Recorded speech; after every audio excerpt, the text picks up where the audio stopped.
Hello everyone, कैसे हो आप सब लोग। जैसे कि आपको पता है, हरियाणा सीईटी ग्रुप सी जिसका एग्जाम 26 और 27 जुलाई 2025 को हुआ है, उसकी ऑफिशियल आंसर की रिलीज हो चुकी है। तो आप सब के मेरे पास बहुत ज्यादा डाउट आने लग रहे थे कि सर इसके अंदर नॉर्मलाइजेशन कितना होगा, कौन से वाले शिफ्ट के अंदर कितना नॉर्मलाइजेशन होगा। और जैसे कि आपको पता ही है भाई, जो हमारी पुरानी एक्सेल एनालिसिस की वीडियो, चाहे वो हरियाणा ग्रुप डी का एनालिसिस हो, हरियाणा ग्रुप सी जो मेन्स का एग्जाम हो उसका एनालिसिस हो, या टेक्निकल एग्जाम का जो हमारा एनालिसिस होता है, वो वन ऑफ दी बेस्ट रहता है और आज तक उसके अंदर कोई भी गड़बड़ होने की गुंजाइश नहीं है। तो मैंने सोचा क्यों ना भाई फॉर्मूला बेस, जो प्रॉपर फॉर्मूला एनटीए या फिर एचएसएससी यूज करती है, उसी फॉर्मूला के आधार पे प्रॉपर एक्सेल के अंदर मैं आपको एनालिसिस करके दिखाऊं कि भाई कौन से वाले शिफ्ट के अंदर कितने मार्क्स कम होंगे और कितने मार्क्स ज्यादा होंगे। इस वाली वीडियो के अंदर मैं आपको एक एक चीज बताऊंगा भाई नॉर्मलाइजेशन के बारे में। जो जो आपके जितने भी डाउट हैं सारे के सारे इस वीडियो के थ्रू क्लियर हो जाएंगे। तो चलिए वीडियो में हम आगे बढ़ते हैं। आगे बढ़े उससे पहले मैं बता दूं कि जो हमारा यूट्यूब चैनल है हरियाणा एग्जाम्स, भाई इसका नाम हो सकता है फ्यूचर में चेंज भी हो जाए। बाकी तो आपको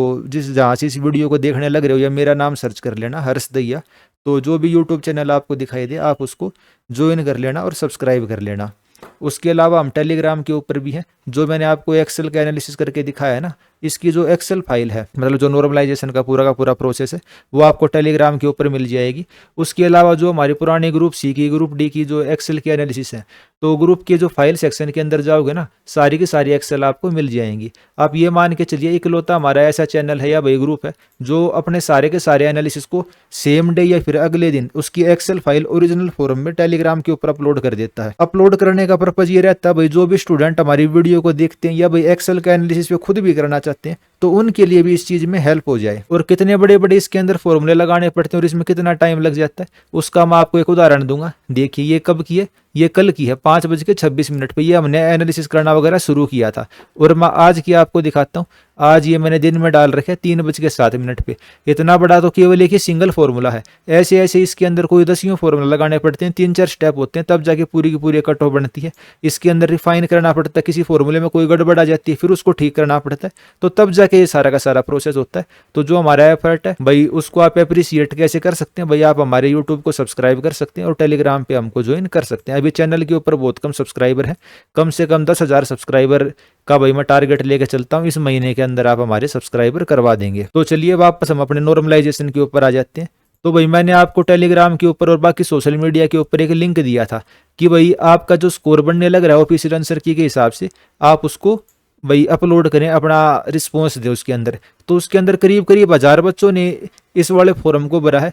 तो काफी मतलब बढ़िया ही रिस्पॉन्स मानूंगा मैं, 1000 बच्चों ने फॉर्म को भरा है। क्योंकि इतने बड़े बड़े टेलीग्राम ग्रुप हैं, उनके ऊपर जो पोल डालते हैं उस पर भी भाई 10,000 के आसपास रिस्पॉन्स आते हैं। और आपने हमारे ऊपर इतना भरोसा दिखाया, 1000 बच्चों ने इस फॉर्म को भरा, तो एक उससे मतलब आप ये कह सकते हो बिल्कुल एक्यूरेट अंदाजा लगाना हमारे लिए पॉसिबल हो गया कि भाई कौन से वाली शिफ्ट के अंदर नॉर्मलाइजेशन कितना होगा। वैसे तो आपको थोड़ा थोड़ा अंदाजा वैसे भी हो गया था भाई कौन से वाली शिफ्ट आसान है, कौन से वाली शिफ्ट मुश्किल है, लेकिन यहाँ जो प्रॉपर साइंटिफिक तरीके से मैं आपको बताऊंगा किस शिफ्ट में कितना हुआ। तो सबसे पहले मैं आपको नॉर्मलाइजेशन दिखाऊंगा, उसके बाद इस पूरी की पूरी एक्सेल शीट को समझाऊंगा भाई स्टेप 1 के अंदर हमने क्या किया, इस वाली लिस्ट को कैसे प्रिपेयर किया, फिर स्टेप 2 कैसे प्रिपेयर किया और स्टेप 3 कैसे प्रिपेयर किया।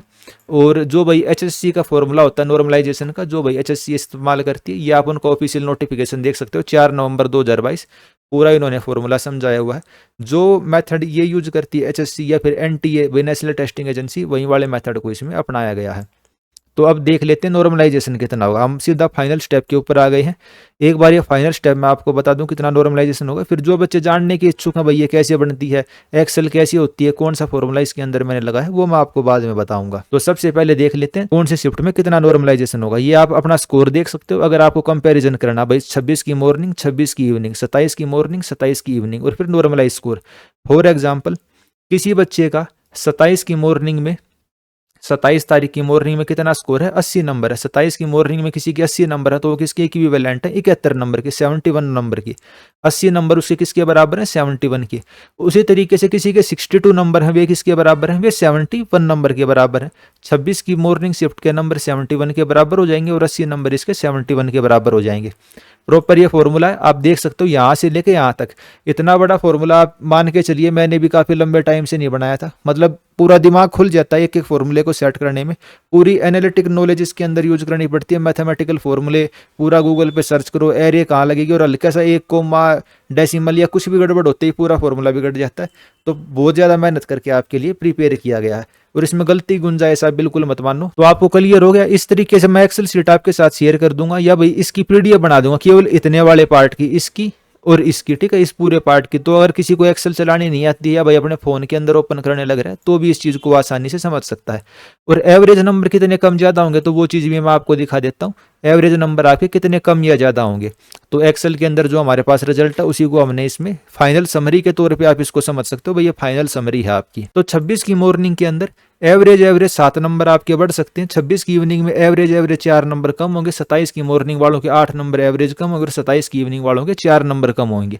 और ये सभी के लिए ये मैं एवरेज बता रहा हूँ। जैसे 26 की मॉर्निंग में किसी के एक नंबर भी बढ़ने लग रहे हैं, 0.7 नंबर बढ़े हैं इस बच्चे के, ठीक है, ये भी 26 की मॉर्निंग का ही है।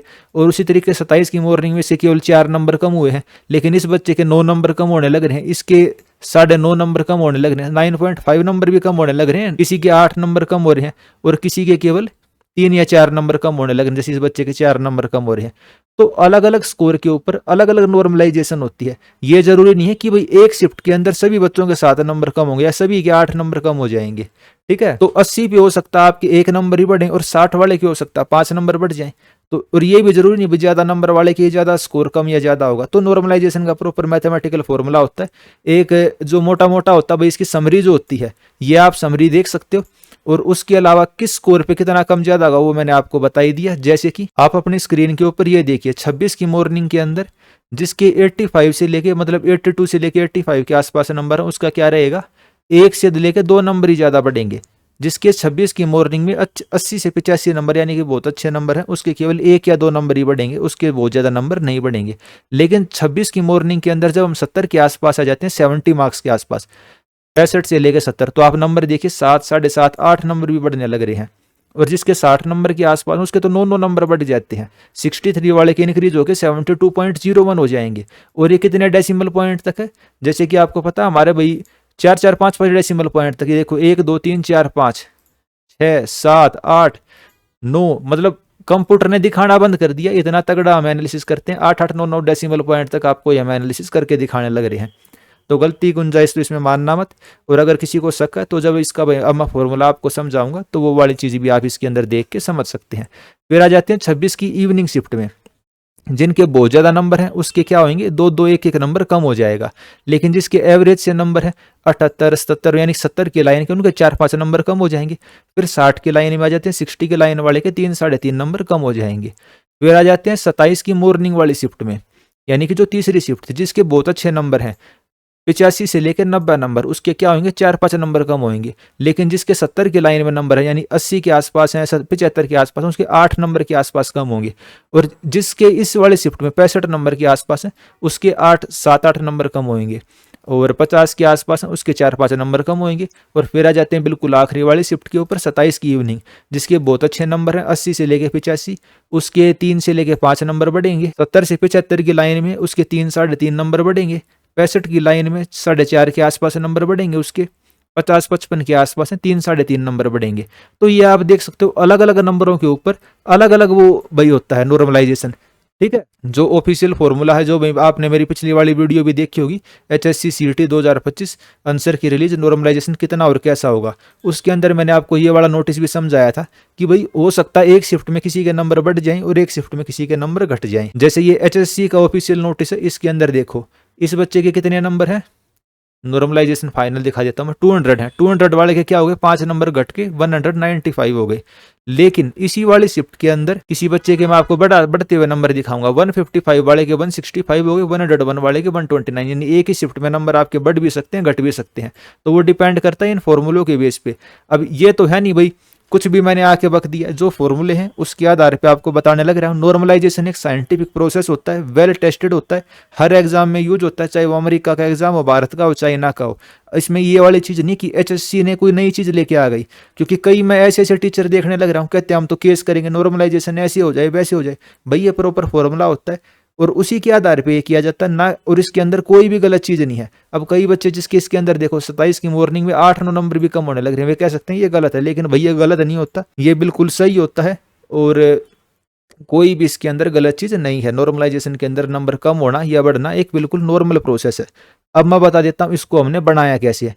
सारी चीजें आपको क्लियर हो गई होंगी, ठीक है। कितने नंबर बढ़ेंगे, कितने घटेंगे, क्या करना है, चैनल को सब्सक्राइब करना, हरियाणा एग्जाम्स, या फिर आप यूट्यूब के ऊपर हर्ष दहिया को सर्च कर सकते हो। जो इंजीनियरिंग एग्जाम से रिलेटेड बच्चे हैं वो हरियाणा इंजीनियरिंग एग्जाम ये वाला लोगो लगा हुआ होगा, तो आपको ये वाला भी सब्सक्राइब कर लेना है, ठीक है। और टेलीग्राम के ऊपर यहाँ पे मैं आपको पीडीएफ दे दूंगा, एई जेई सिविल क्लब हरियाणा। अगर आप नॉन टेक्निकल एग्जाम की तैयारी करते हो तो इस वाले टेलीग्राम ग्रुप को भी आप ज्वाइन कर सकते हो। ग्रुप ज्वाइन करने से पता है क्या होता है, अब मैंने कई जो फेमस यूट्यूब के टीचर हैं या टेलीग्राम के ऊपर उनसे कहा कि भाई मैं ऐसे सर्वे करने लग रहा हूँ ना, तो इसके अंदर मैं कोई पर्सनल डाटा कलेक्ट करने लग रहा, ना मैं इसके अंदर कोई एडवर्टीजमेंट करने लग रहा, मैंने अपना नाम भी नहीं दिया था।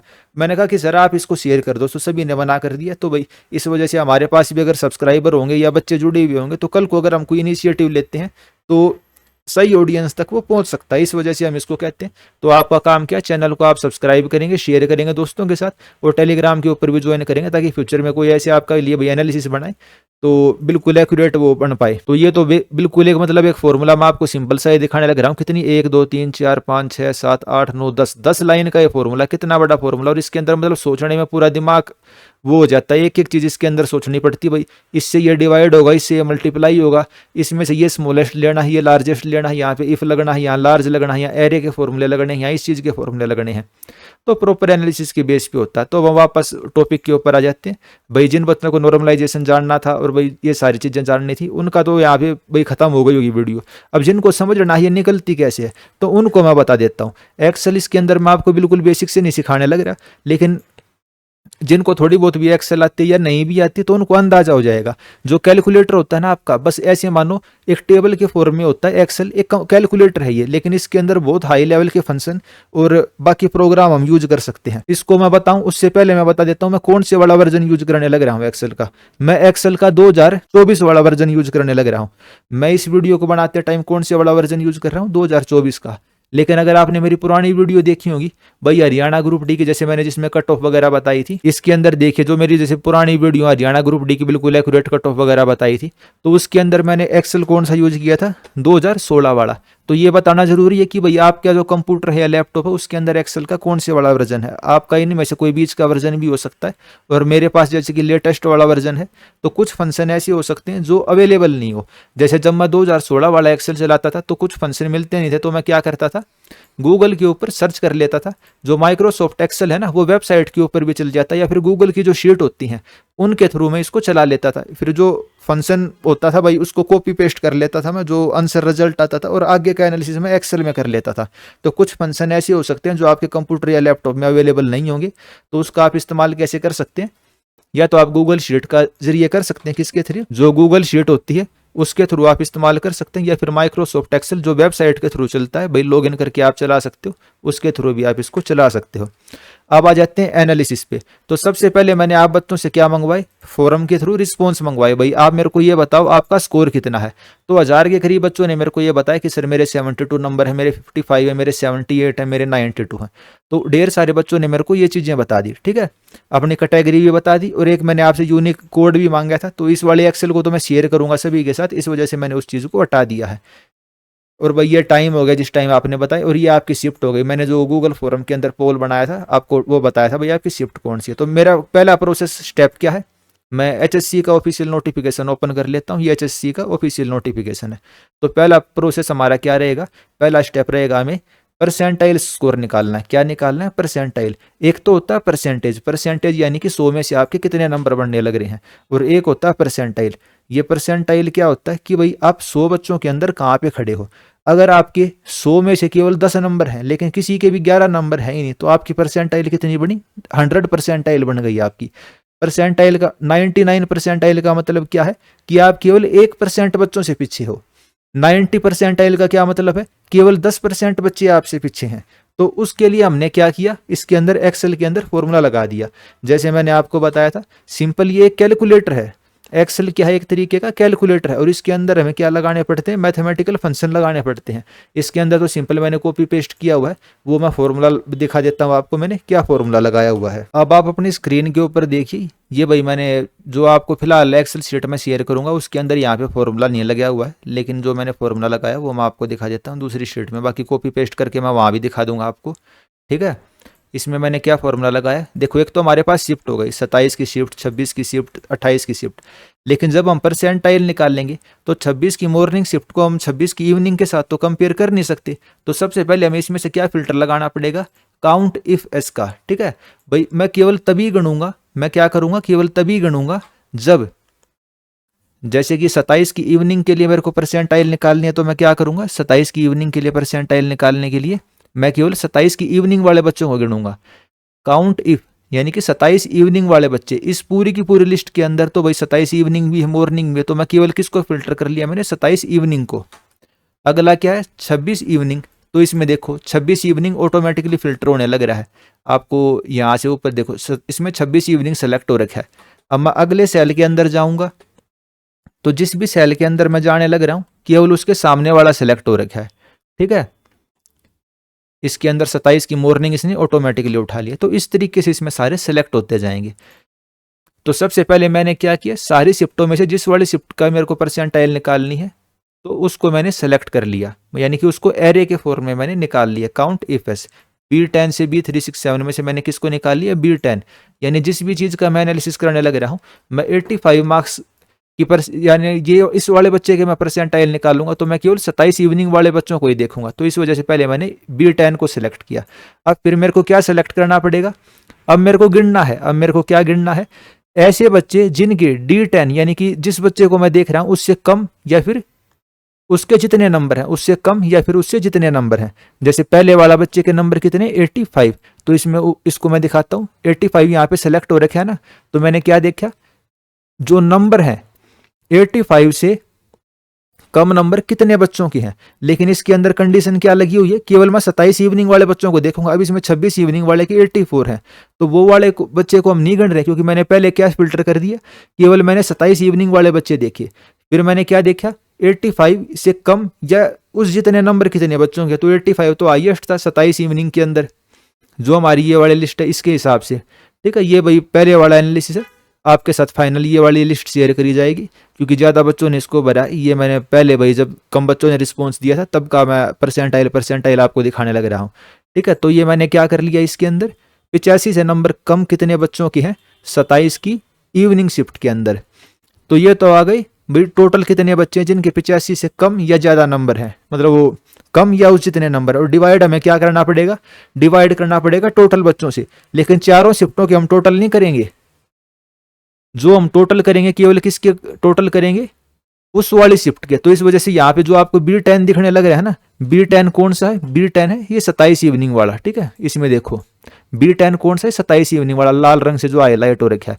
तो केवल 27 इवनिंग वाले कितने बच्चे हैं, केवल उसको हमने गिना है, और 100 से हमने इसको गुणा कर दिया परसेंटाइल निकालने के लिए। और इस तरीके से हमारी क्या बन गई, परसेंटाइल निकल गई। और जो स्मॉलर देन और इक्वल टू का यूज करने के लिए हमको क्या यूज करना पड़ा, जो ये डबल कोट वाला ब्रैकेट है इसके अंदर स्मॉलर देन और इक्वल टू लिखा, और साथ में हमें क्या यूज करना पड़ा, एंड D10, यानी कि जिस बच्चे के हम नंबर देखने लग रहे हैं। तो इस तरीके से हमने क्या निकाल ली, परसेंटाइल निकाल ली। ये वाली चीज आप समझ गए। इसको मैं सेलेक्ट कर लेता हूँ, Ctrl+C।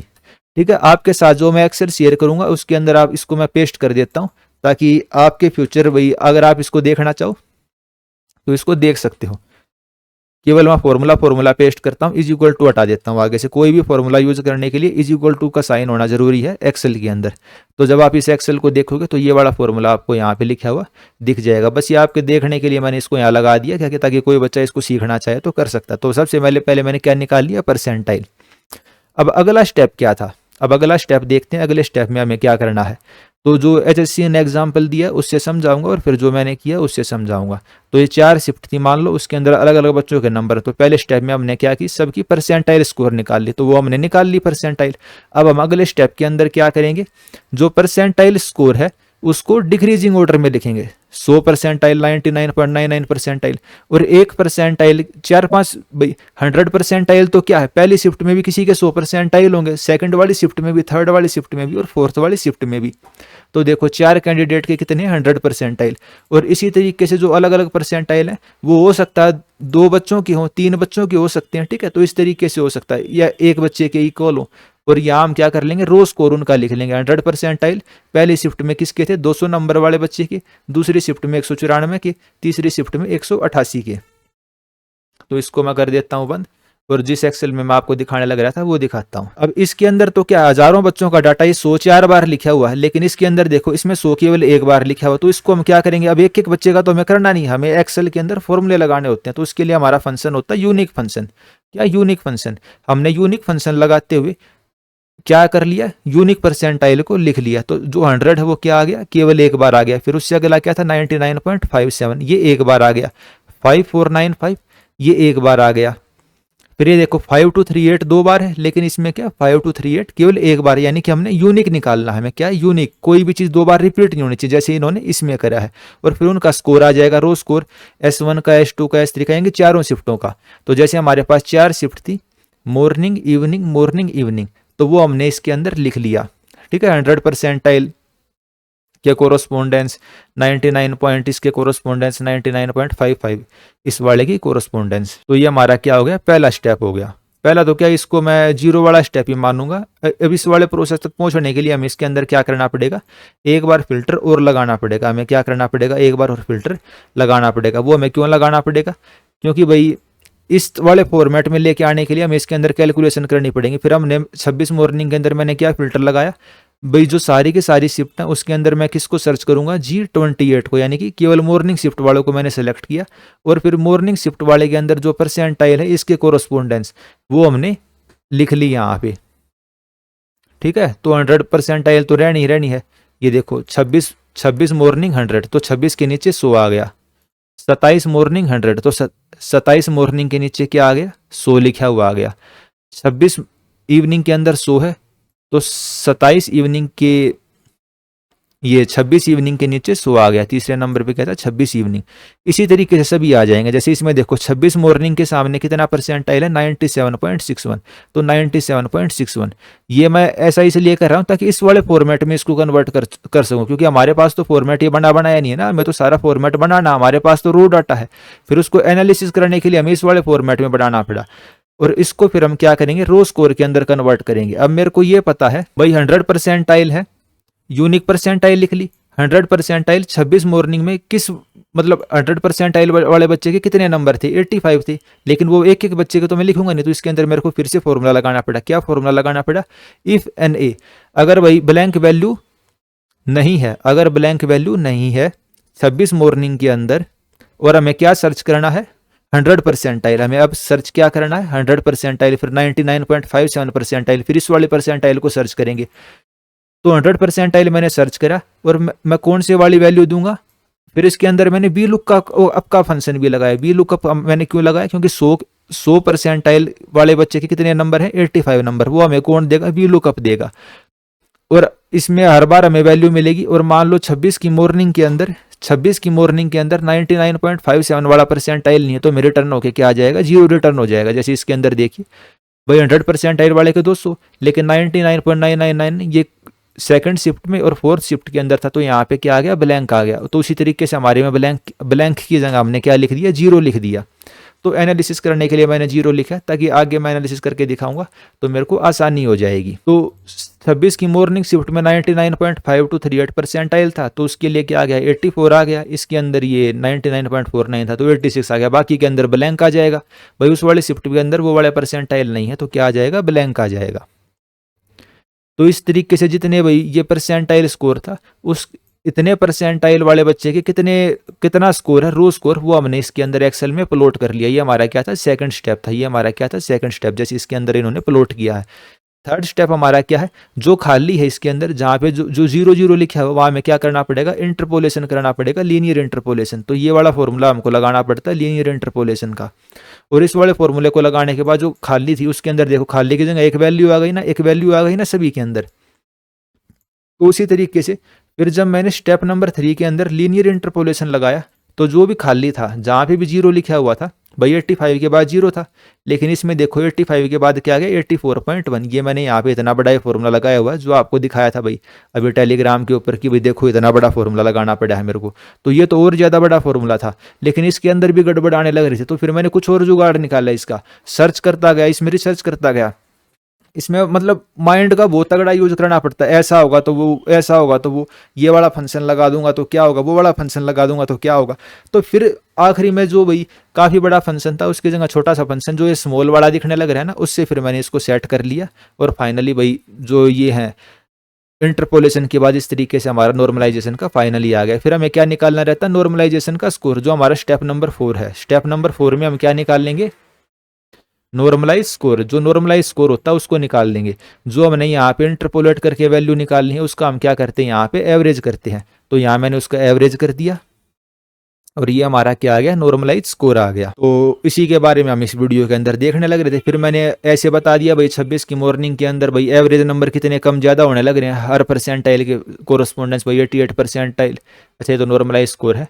जो परसेंटाइल के हिसाब से 100 परसेंटाइल वाले के 99.55 परसेंटाइल के हर शिफ्ट के अंदर, तो वो हमारे पास डाटा आ गया। और फिर उसका हमने क्या कर दिया, एवरेज कर दिया। उसका हमने क्या कर दिया, आखिरी में एवरेज कर दिया, ये बताने के लिए एवरेज कितने नंबर हमारे कम या ज़्यादा होने लग रहे हैं। ठीक है, चीजें आपको आ गई समझ में। अब ये जो बड़ा सा फॉर्मूला 26 मॉर्निंग का 26 इवनिंग का, ये वाला हो सकता नहीं आया होगा समझ में। इसमें मैंने क्या क्या यूज किया है तो समझाना थोड़ा मुश्किल है, लेकिन यूज क्या क्या किया है वो मैं आपको बता देता हूँ, ताकि अगर आपको फ्यूचर में यूज करना पड़े तो आपको थोड़ी सी आसानी हो जाए। तो इसको मैं जूम कर लेता हूँ ताकि आपको थोड़ी चीजें क्लियर हो जाए। तो अब मेरे को क्या करना था भाई, 85 तो है, जहाँ पे भी 85 है या नंबर हमारे पास, जहाँ पे ये 90 है, 92 है, 85 है, 90, वहाँ तो सेम टू सेम रिटर्न करना है। तो मैंने क्या यूज कर लिया, सबसे पहले मैंने यूज किया इफ। सबसे पहले मैंने क्या यूज किया, इफ यहाँ पे 85, यानी कि यहाँ पे अगर 0 से बड़ी कोई भी डिजिट है तो हमारे पास क्या आंसर आ जाएगा, 85 ही आ जाएगा। जैसे यहाँ 84 है तो 84 आ जाएगा, 86 है तो 86 आ जाएगा। हमें तो जहाँ पे 00 लिखा हुआ वहाँ पे बताना क्या आएगा, हमें तो क्या बताना, जहाँ पे 00 लिखा हुआ है वहाँ पे क्या आएगा। तो उसके लिए फिर हमने क्या करना पड़ा, अगला इसके अंदर जो भी मैंने लिखा हुआ वो यूज किया। फिर क्या है, कोमा, भाई अगर ट्रू होती है तो ये हो जाएगी। अब फिर इसके अंदर कौन सी कंडीशन शुरू हो जाती है, वैल्यू इफ फॉल्स। अगर यहाँ पे 0 से बड़ी कोई डिजिट नहीं है, जैसे यहाँ पे 0 से बड़ी कोई डिजिट नहीं है ना, यहाँ पे 0 है, तब क्या होगा, तब हमें क्या देखना पड़ेगा, लार्ज N31 से N40, 1, यानी कि इससे जो नीचे वाले सेल हैं, नीचे वाले भाई 10-15 जो भी सेल हैं भाई, वो तो मैं रैंडमली भाई हमें फॉर्मूला क्या होता है, इससे नीचे वाला जो सबसे बड़ी डिजिट होती है, इससे नीचे सबसे बड़ी डिजिट क्या है, 84, और इससे ऊपर सबसे छोटी डिजिट कौन सी, 85।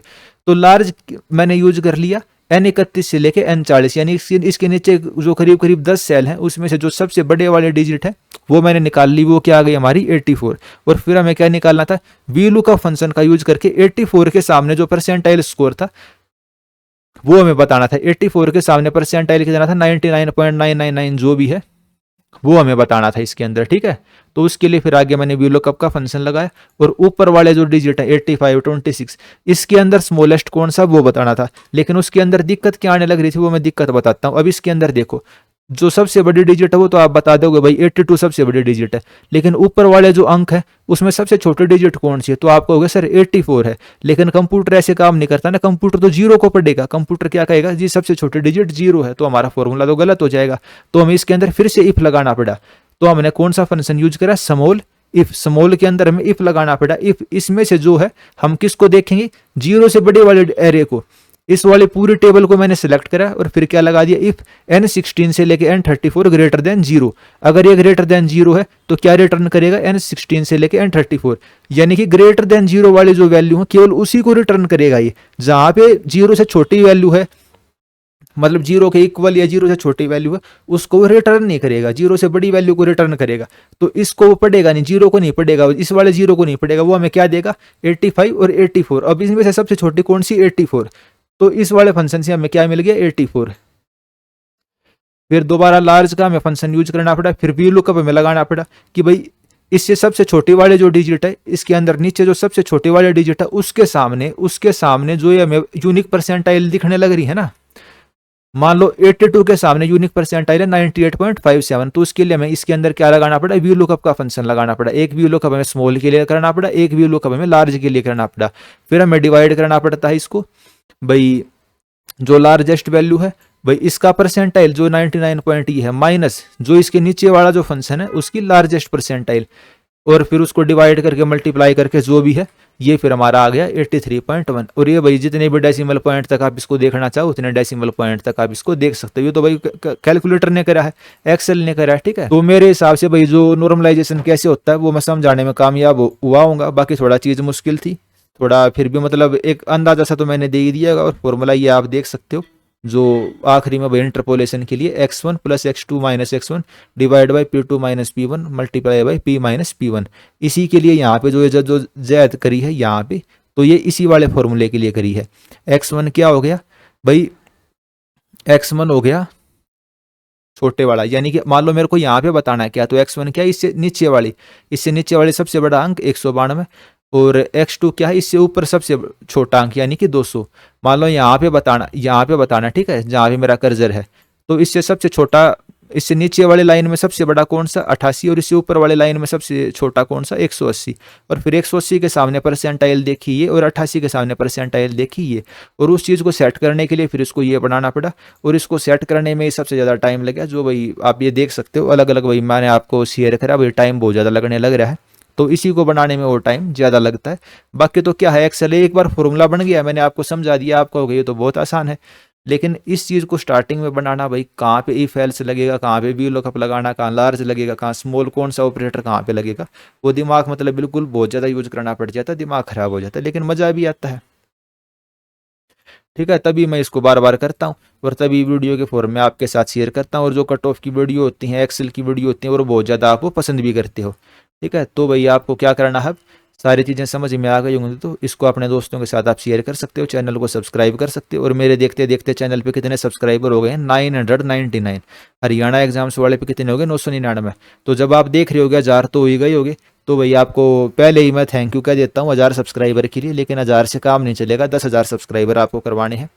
अपने दोस्तों की, अपने भाई बहनों का फ़ोन लेके आप इसको सब्सक्राइब करें, कैसे भी करें। तो 10,000 सब्सक्राइबर का हम टारगेट रखते हैं अगले महीने तक, अगले महीने यानी कि जो हमारा अगस्त का महीना है उसके अंदर तक। तो जो इसकी एक्सेल सीट है ये मैं आपको टेलीग्राम के ऊपर शेयर कर दूंगा, थोड़े टाइम बाद शेयर करूंगा, तुरंत शेयर नहीं करूंगा इसको। और इसकी पीडीएफ भी मैं आपको शेयर करूंगा ताकि आप ये देख सको कि भाई 83 वाले के 26 की मॉर्निंग में 83 वाले के 83.82 हो जाएंगे, 89 वाले के भाई 27 मॉर्निंग में जिसके 89 थे उसके 83 हो जाएंगे, बस 5 नंबर उसके घट गए। यानी कौन सी शिफ्ट में किसके कितने नंबर घटने लग रहे हैं, तो वो वाला पूरा का पूरा जो एनालिसिस है वो आप देख सकते हो। और मैंने आपको बता भी दिया है। तो इस वीडियो में हम इतना ही रखते हैं। मेरे से आपको वीडियो भाई कैसी लगी वो आप बता सकते हो, हमारे जो एफर्ट मेहनत लगी है उसको अप्रिशिएट कर सकते हो। कोई और आपका डाउट रह जाता है तो वो आप पूछ सकते हो। अच्छा, एक कट ऑफ की बात ध्यान रख लेना भाई, हमें ये तो पता ही नहीं सीट कितनी है, तो जो कट ऑफ बताएंगे ना हम अंदाजा न बता सकते हैं। लेकिन जैसे मैंने इसमें 3-3 डिजिट तक आपको एक्यूरेट नॉर्मलाइजेशन बता दिया, उस तरीके से मैं आपको नॉर्मलाइजेशन के तरीके से कट ऑफ नहीं बता सकता, क्योंकि ना हमें पता कितनी सीट है। और अगर मैं किसी से पूछूं भाई आप बच्चे लोग हो, आपको तो यही पता है ना कि भाई मेरा रो स्कोर इसका 72 है, 65 है, 55 है, आपको ये थोड़ी ना पता है मेरे 10 नंबर कम होने वाले हैं या मेरे 5 नंबर, इसके देखो 9 नंबर बढ़ गए और इसके 8 नंबर कम हो गए। तो आपको ये चीज़ नहीं पता, तो कट ऑफ निकालना भी बहुत ज़्यादा मुश्किल है। जो आप कट ऑफ वगैरह देखने लगे वो ज़्यादातर फर्जी ही होती है। और कल को अगर मैं कट ऑफ की वीडियो लेके आता हूँ आपके लिए तो वो वाली वीडियो भी फर्जी ही रहेगी। कोई मैं ये क्लेम नहीं करूँगा कि आप बिल्कुल एक्यूरेट बताने लग रहा हूँ, ठीक है, क्योंकि बिल्कुल एक्यूरेट पता ही नहीं जा सकती। तो इस वीडियो में इतना ही रखते हैं और मेरी तरफ से आपके आने वाले एग्जाम्स के लिए बेस्ट ऑफ लक। ये वीडियो अच्छी लगी हो तो इसको शेयर करना, सब्सक्राइब करना। और भाई अगर किसी के अभी नॉर्मलाइजेशन में कम होने लग रहे हैं तो बुरा मत मानना, फॉर्मूले के हिसाब से बताई है मैंने, कोई मेरा आपसे निजी दुश्मनी या वो द्वेष वाली भावना नहीं है। तो इस वीडियो में इतना ही रखते हैं। आप सब्सक्राइब करना, टेलीग्राम पर भी हमको ज्वाइन कर सकते हैं और यूट्यूब के ऊपर भी हमको ज्वाइन कर सकते हैं। इस वीडियो में इतना ही, धन्यवाद, थैंक यू।